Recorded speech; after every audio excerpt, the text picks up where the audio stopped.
Hey everybody, I wanted to give you guys an update, and as well as an update for Florida. This is now, Orlando is now the hub for any deceased Algerian. If you know of an Algerian that dies anywhere in the state of Florida, I will personally handle their body here in Orlando. We'll just have to get it moved to Orlando from Tampa, Miami. If they have a family or friend in Miami or Tampa, I'm sure they'll take care of it. If they are an Algerian that dies, that, for example, does not have a family member, does not have anybody in the United States, and I'm talking anywhere in the United States, you can count on me.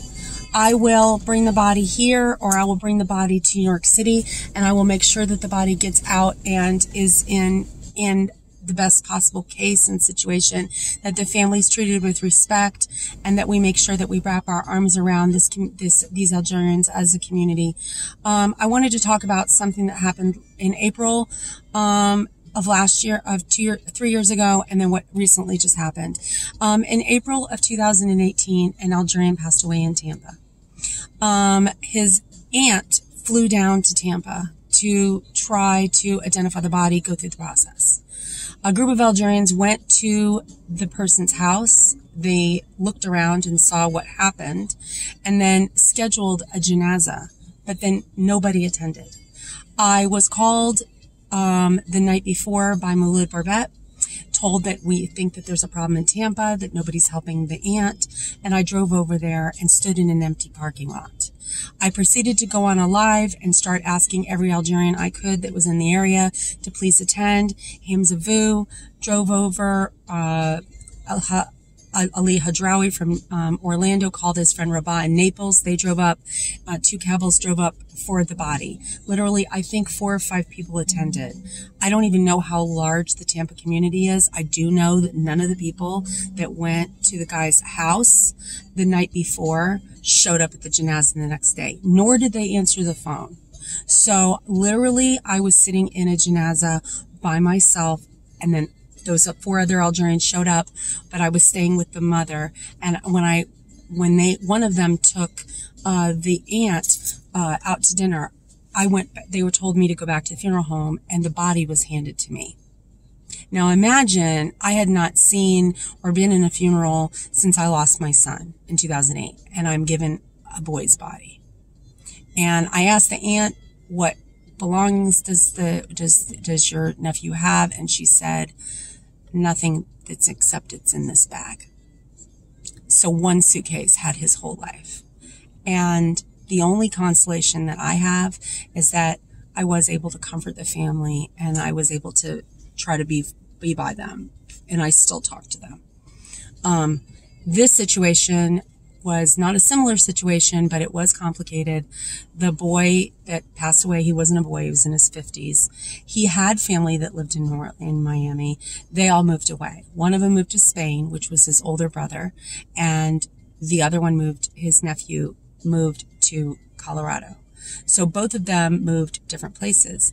When the boy died on the 11th, the boy died on the 11th, and the man, okay, calling him a boy, he died on the 11th, and the family started posting to the groups and weren't getting any response because there is no funeral association or Algerian association here in Florida. There's really nothing here. There's a group, Florida Algerians in Florida, but unfortunately there is no central phone number or anybody to call. So I was contacted by the nephew, and I proceeded to tell him, start a GoFundMe. We're going to need you to do this GoFundMe. And I said, there's a possibility that the consulate pay, but I'm going to get to that. So we started a GoFundMe, I proceeded to beg Miami Algerians and Florida Algerians to contact me. No one did.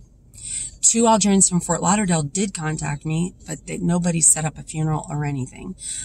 So I ended up calling a funeral home up in New York City. His name is Ayad. And I asked him, how much would you charge to get the body shipped out of Florida and send it out through New York? And he gave us a flat rate of $7,500, which it's about $5,000 to ship a body, but I had to get the body from Florida up there because I didn't have a community around here, which I probably, knowing what I know now, I would have probably brought the body here to Orlando and then supervised, the shipping home and handled it. But I didn't. I shipped it to Miami, and now the body's in Miami, and it's going through the process of getting a Florida death certificate. And they're getting the Florida death certificate, and they're getting just all the stuff that they need for the funeral, which the body can't go out until it gets the consular clearance and the other things. But the other thing I was going to tell you, those of you that messaged me and blew my phone up telling me that the Algiers consulate covers it, they don't cover every funeral. And they certainly did not cover this one. And let me explain why. Because this gentleman died in a situation where we don't know where his belongings are. He's an Algerian. He's registered with the consulate, but we don't know where his belongings are. And the Algerian embassy requires, or consulate requires, 12 months bank statements and a complicated set of piece of paper to fill out. How am I going to get 12 months bank statements? How is any of us going to get 12 months bank statements? We can't get the documents because we don't even know where his stuff is. We barely can get him identified as Algerian. And right now, because I don't know where his passport is, we don't even know what's in his belongings or whether all his stuff is just going to be thrown into the streets. Like, we don't know where he's renting because when you change an address and you don't tell anybody, he didn't give his new proper address to anyone. So all his stuff is sitting someplace. We don't know. His passport's probably going to be tossed. It could be pictures, could be all of his things that he's collected for his whole life that he's been here. Personal belongings, clothes, everything's missing. We don't know where his stuff is because we don't know where to look. So fortunately on the first case, which happened in Tampa, the aunt was able to come down here and we knew where he lived. The second one, we didn't. But either case, we had the same situation with not being able to get that documents. And the Algerian consulate requires 12 months worth of bank statements and a bunch of other paperwork that if you're a tragic death and you don't know anybody, there's no way that you're going to get that. Okay? I mean, how would we get it? So fortunately, we were able to raise the money. The money went directly into the nephew's account. But I do want to put the word out now is that Orlando is Algerian Central if someone passes away in the state of Florida. If someone has passed away in the state of Florida, I will handle it. I will go to the funeral home. I will handle it with my hands. I will bring the body here and I will deal with it. I don't want to go through this again. I do not want to go through somebody passing away in Miami and the community not doing anything. I don't want to go through somebody passing away in Tampa and the community not showing up at the janazah. This is not going to happen. If someone passes away in the state of Florida or even in southern United States and they don't have any accompanied people, I will bring them to Florida. I will put together a janazah. I will make sure people are there. They may not be Algerians at the janazah. It may be Moroccans. If I can't find Algerians to show up at anything, you guys can't kill me for that. But at least we can have somebody going home with a proper janazah, a proper burial, a proper set of people by the person's side, someone that can communicate with the family. And I'm taking this on. It's not that I don't have other things to do, but this situation, this is really disgusting. And I hope to God that when I pass away, I hope I have a better network than this. It's making me want to go by my grave so I don't end up burned and thrown in a dumpster somewhere the way people act. Seriously. And you know what? I go through this all the time. If people have enough energy to chase women and get drunk, they have enough energy to care about somebody that's deceased. Because the least you can do is make sure a brother or sister gets home safe. So that's my opinion on that. Everybody's asking me about the lottery. To be honest with you, I don't really know. I don't have an answer on the lottery. The lottery's a mess right now.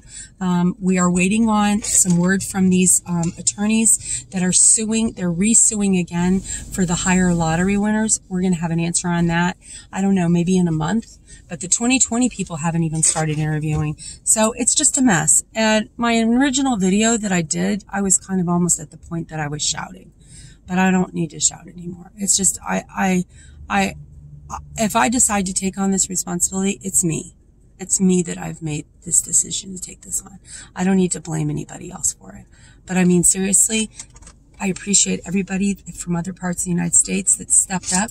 I don't know what's wrong with the state. I don't know whether it's just that people can't, there's no community here, or things have changed, or maybe the community here is very young and they feel indestructible.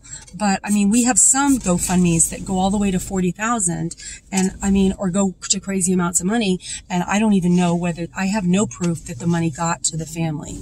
And so for my feeling is, you know, when someone dies, it's blood. It's blood money. Like if somebody passes away, it's considered blood money, you know. And Algerians, as far as I'm concerned, have always been very honorable people. Do better. Do better. Because I've never seen anything like this. This was ridiculous. And one of my friends that was up in New Jersey was discussing this. And I mean, I don't mind being there, but I don't want to be there in this kind of chaos. I want the situation better. So if someone does not have a family member, they do not have a family member, a relative, or anyone, I will be there. I will be their family. I don't want anyone in this country to ever go through what this gentleman go through. So if someone passes away, albeit suicide, you don't know what's going on, they die tragically, and you don't know how to handle shipping the body back, and you're worried about raising money for the GoFundMe and going through the process, I will be there. So just consider me the Algerian funeral home, because it needs to be said that this was a completely unacceptable situation. And I will do better by these next people that pass away. If it happens, I will do better. I will do right by them. And I don't care where they are in the United States. I will bring them here. I will have the funeral home ship them here, and I will handle it from the beginning to the end. I will sit right with the body. I will call the family. I will, if I can't speak Arabic, I'll get my Moroccan friends to do it. But we can't do this again. Imagine this man died, and he didn't have his uncle. Imagine he was by himself. So this is a state of affairs in Florida. So you need to know that. I've always known this about this state, but I needed to come talk to you because this is something that happened already 2 times. It's not once. It wasn't random. And the lack of compassion and the lack of commitment and the lack of dedication is shocking. Like, to me, the fact that people aren't like up in arms over this, that this doesn't seem to disturb you, but it's completely indicative of the entire community and how they interact. And I do understand that everybody has trauma and everyone has hunger, but I need to explain to you how I feel that this should affect you, you know. And I'm going to talk about some very difficult things in the next couple minutes, and I want you to hear me out because I'm really right about this. You know, Algerians have been through a lot.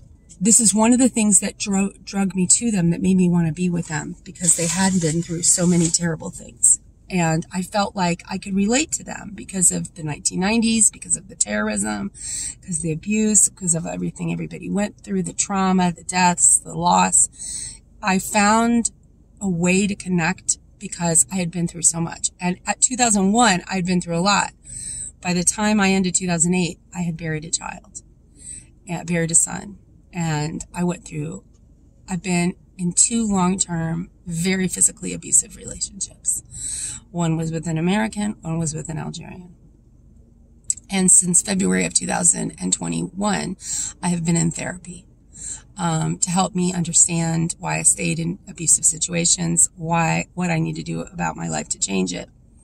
And this does have some relevance to you guys as a community too. And in 2019, I had a relationship with a very deceptive Algerian who did not tell me the truth about their marital status. And it really messed me up. Like, I went through a really bad experience with an Algerian in 2018. And since then, I have not had a boyfriend. I've dated very sporadically, but not any Algerians. I've been kind of just with other nationalities and Americans and stuff, just simply because going through the trauma of being deceived by somebody in the community and then them acting terrible afterwards really shook me. So that's what's going on in my life. Like, I'm homeschooling my daughter, who's 16 years old. I take care of the community from the time I wake up till the time I go to sleep, and I deal with my mother. I date very occasionally here in America, or I have very few. I don't really have a social life. I go to the gym every single day. That's my relief, is to try to lose weight. And I am now in a heavy diet because I'm trying to get down another 50 pounds because I want to have surgery. I'm trying to change myself, change my body, get healthier, do things for myself that help me. But emotionally, I do go to a therapist. I see a therapist every week. I have to be able to deal with my pain and the things that I'm dealing with. That being said, I think the community is collectively in shock. I think the things that they experienced in their lives, maybe the poverty, maybe not having things, not having a job, when they get over here and then they interact with Algerians, and then maybe if those Algerians don't act right, they get traumatized and don't want to be around Algerians. And I'm not going to lie to you, I have heard some pretty atrocious shit. There is a girl in Texas who is a U.S. citizen Algerian who borrowed money from another Algerian who offered to help her, and she has not paid her back. So here I am getting calls from the Algerian in Texas that had the money borrowed, that borrowed the money, lent the money. And I have a U.S. citizen Algerian female that I'm calling who doesn't respond to me and doesn't send money. So the Algerians themselves are not acting always right. And I would be very cautious about lending any money to anybody until, I mean, honestly, I hate to tell you, talk to me. Talk to Adele, because unfortunately we have people that borrow money and don't return it. And we also have people that are coming over here that are lottery winners that are not grateful. Let me explain something, lottery winners. Nobody owes you anything. They don't owe you a house. They don't owe you to sponsor. And if they have sponsored you and brought you over to this country, you need to do everything you can to get out of their house and go do what you're supposed to do. Okay? Because these people over here in America, they're struggling to make it. They're struggling to make money. They're struggling to not stay homeless. They're struggling not to come on here and ask for money. So I just want to let you know that as far as I'm concerned, Orlando is the hub for funerals for Algerians who don't have anybody. This is not going to happen again. This week will not happen again on my watch. And people ask me, well, what's your concern? My concern is apparently I don't have anything to do. I have you guys. I have my children and I have you guys. So if I choose to be your parent and your mom or your aunt or your big sister here, and I choose to step into that role, you're just going to have to accept that. You're just going to have to accept me too, whether you like it or not. I don't have a choice. You guys have given me no choice but to do what I'm doing. You guys have given me no choice. You have made me, you put me in that position. And because I was friends with Algerians in 2001, and I know the old school Algerians, like I know the ones from that are 50s and 60s. I know the guys, the Rojal. I know the guys that were fighting in 1990s that watched their brothers get shot in front of them. Like I know Algerians, like I was with them. I was with these Algerians that suffered a lot, and I've been friends with them for years and years and years. And I mean, I can't, knowing what I know, I can't allow an Algerian to be neglected. I can't allow a body to go home without a flag on it or comfort or care. I care about the people back in Algeria. I want to make sure that anyone that's a lottery winner is taken care of fairly and kindly. I do need to let you know, lottery winners, that I don't have good news for you. The numbers are not going over 21,000 right now. For what I'm seeing, I have a 21,000 and I barely know if they're going to make it. This is all as a result of Trump's bans. I'm sorry that this is happening. 2020 winners, I don't know what's happening with you either. There's so many lawsuits going on simultaneously, and they haven't even started interviewing the 9,000 that were chosen as the 2020, so anything could happen. So that's all I wanted to say to you. I wanted to tell you that I am now the hub of Algerians in Florida. I am Algerians' funeral home in Florida. I have to be. I have to be. I have to be the person that helps, because you guys don't have an association here that works, that answers the phone, that has a phone number listed. You guys are not doing what you're supposed to be doing in Florida. And I know there's a lot of you here, and I know you're trying your best, but you're waiting for somebody else to found something that doesn't exist. And I mean, even me, if anyone knew me, even the worst ex that I had, the biggest scumbag, I would still make sure that that person's family was treated fairly and gotten a home. Do better. Do better. Do better, guys. And community-wise, that trauma that you guys experienced as children, or if you're an older Algerian, that's very real. And it's not understandable why you are very slow to help people. And it's because there are Algerians that are over here that are not doing the right thing. They are borrowing money and not returning it. They are coming over here as lottery winners. They're not my lottery winners, but I'm hearing this about other people's lottery winners, not mine, because my people don't do shit like this. I'll freaking take a plane and fly there before anybody does this shit that that does this kind of shit to somebody. I'll get on a plane and I'll make it my point to go someplace. I won't allow this. I won't allow this bullshit. Okay. But some people come over here and they mistreat it. You know, if you come over here and apply for all kinds of public assistance and someone's sponsoring you, you're going to hurt that person. Okay. So think about what you're doing to the people that you're talking to. And as you guys know, I'm not matching sponsors anymore. All I do is post and put a video up. I'm not matching. I can't. There's not enough sponsors anymore. So if you see someone's video go up, that person needs help. Okay. It's because I can't match. Neither can Adele, because we did hundreds and hundreds of people and we tried our hardest. But towards the end of 2020, the consulate got pissed off at me and Adele. So there's no way that we can help the way we used to help.